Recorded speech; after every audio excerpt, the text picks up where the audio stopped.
જામનગરમાં ગઈકાલે બપોરે કલેક્ટર દ્વારા ઇમરજન્સી સ્થિતિની ઘોષણા કરી વેપાર ધંધા બંધ રાખવાની અપીલ સાથે રાત્રે 8થી સવારે 6 સુધી બ્લેકઆઉટની ઘોષણા કરી હતી, જેને પગલે બજારો બંધ થઈ જતા શહેર સુનકાર લાગી રહ્યું હતું.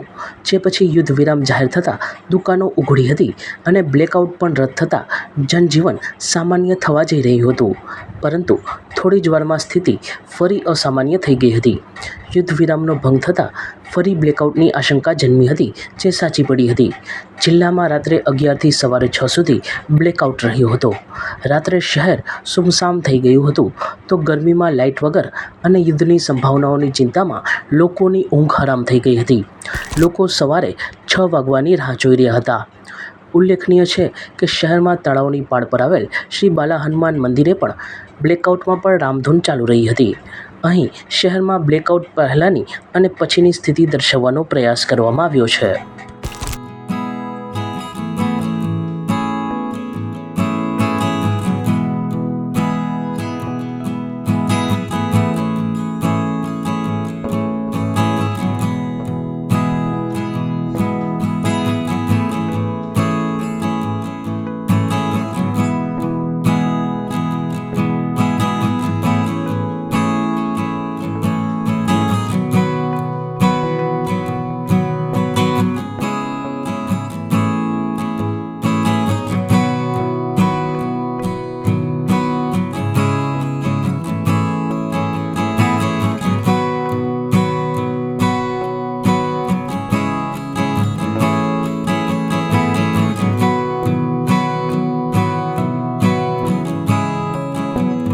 સચોટ સમાચારો સૌથી ઝડપી મેળવવા માટે અમારી ચેનલને સબસ્ક્રાઇબ કરો.